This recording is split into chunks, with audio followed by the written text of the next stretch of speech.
Dahil nga sa kagustuhan ni Lani at itong si Charlie ay nauto nila at talagang na-recommenda nila dito kay Joanna na mas maigi na dalhin na lamang ang matandang si Lola Arya sa isang institusyon kung saan doon siya mismo maalagaan.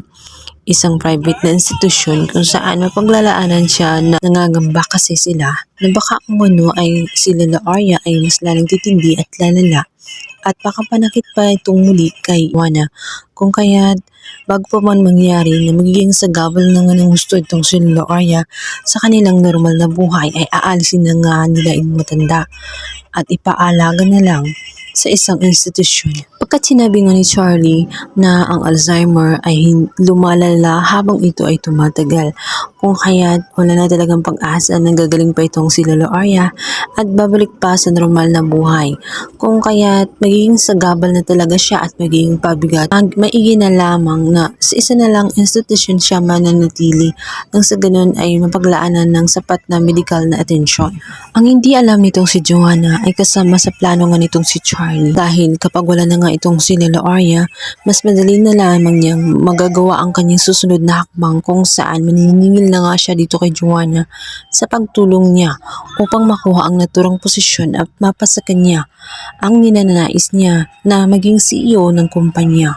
Dahil kung hindi naman dahil sa kanya ay hindi magagawa ni Joanna ang kanyang gusto ngayon. Si Joanna at itong si Yuan ay parang nangang na-hypnotize. Naging sunod-sunuran na lamang sa kung anong gustong imungkahi nga nitong si Charlie sa kanila. Parang wala na silang mga sariling desisyon. Hindi man lang sila naawa sa kanilang Lola Arya kung saan kailangan nga ito ng totoong pamilya na mag-aalaga para mas madali itong gumaling. Ngunit mas minabuti pa nila na sundin ang utos nga nitong si Charlie kung saan ilalagay na nga lang ang matanda sa isang institusyon. Dumating na nga ang araw kung saan maaabundo na nga ng husto ang matanda. Malungkot na malungkot si Lola Arya. Ayaw niyang sumama sa mga taong gustong kumuha sa kanya at dalhin na nga siya sa isang institusyon. Nang gigigil siya at gusto niyang bumalik sa kanyang kwarto. Ngunit pinipilit talaga siya ng mga ito. Marami ang nakaalalay sa kanya kung kaya't wala siyang magawa kundi ang pagtangis na nga lang.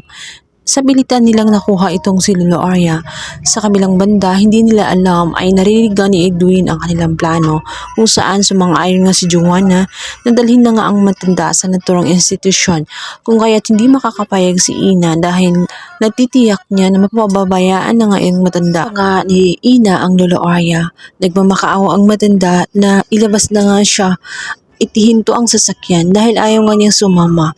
Mas gusto na lang nito na sumama na lamang kay Ina kung saan man ito nakatira. Gusto na lamang niya na doon na lamang siya magpagaling kaysa naman dalhin siya sa isang institusyon. Mas maalagaan siya ni Ina. Maiuuwi kaya ni Ina ang matanda o tuluyan ito na mapapahamak?